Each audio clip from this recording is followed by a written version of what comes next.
Unë me Lulzim Bashën të them dhe këtë gjë, që t'jeme e qartë fare në marrëdhënie me të, unë kam pritur në qershor të vitit 2024 që zoti Basha do të merrte një lloj përgjegjësie për atë grupin që mbajti, që është, nuk janë pak, pavarësisht votave që janë 20.000, të mos harrojmë këto dy partit kanë bërë kërdin me votat e vogla. Të jemi të qartë. Sado kam përshtypjen, por këtë gjë është e vështirë të ta vërtetosh, por në marrëdhënien që kanë bërë të dy, në flirtin që kanë, të dy forcat e mëdha kanë qenë të interesuar të zvoglojnë, të shtypin forcat e reja. Kështu që unë dyshoj që nuk është 20.000 as zoti Basha, as Shqipëria bëhet nuk është aq sa është, as Bash nuk është aq sa është, as ai Shehaj nuk është aq sa është. Ju ku votuat zoj?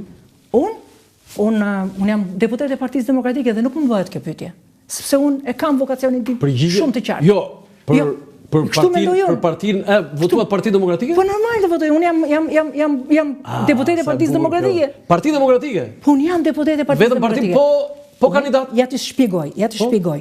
Unë jam deputete e Partisë Demokratike.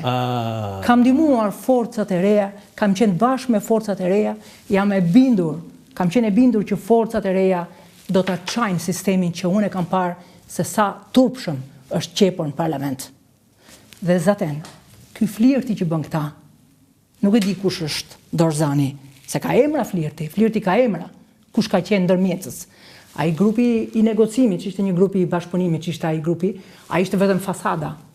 Gjërat janë mbyllur. Të mos harrojmë, zoti Qafoku, në parlamentin shqiptar është kryer një krim.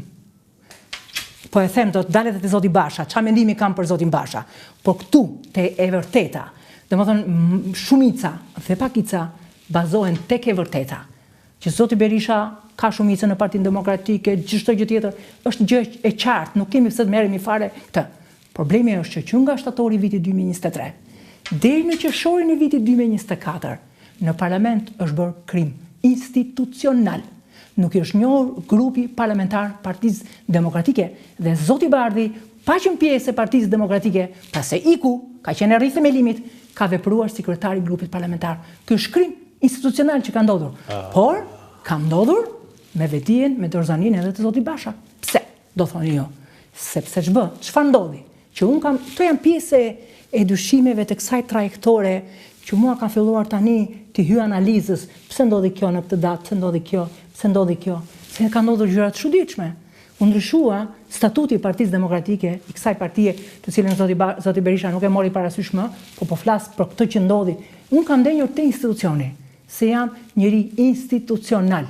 Pra, në momentin që zoti Basha nuk ka vulën më, unë kam qenë deputete e Partisë Demokratike, nuk jam dakord me mënyrën se zoti Berisha e mori partinë në drejtim, nuk jam dakord me mënyrën se zoti Bardhi e mori drejtimin dhe mënyrën se si janë sjellur ata politikisht, kjo është çështje tjetër, pra refuzoj drejtimet e tyre, por ama jam deputete e Partisë Demokratike dhe kjo kështu do të dalë nga politika. Tani. Kandidat kë votuat? Unë jam deputete e Partisë Demokratike, kjo është përgjigjja ime, nuk kam përgjigje tjetër. Ju keni votuar për... Ashtu. Tani, kam diçka që lidhet jo vetëm me zotin Berisha, po edhe me zotin Basha.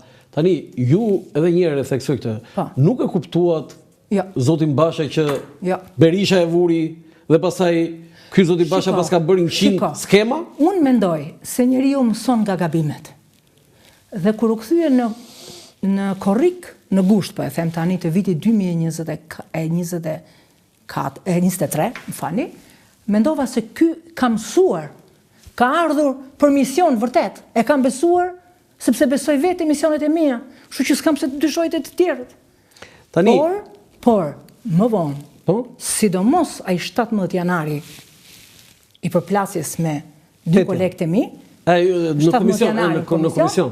Ai më bindi që diçka nuk shkonte në këtë histori. Sepse unë doja të shkoja në parlament, të flisja në parlament, thoshte mos shkoni. Si të mos shkoj? E bët Lulzim Basha si Kim Filbi o zonjë? Po pra. Amano se s'ka ata e kju Lulzim Basha tani?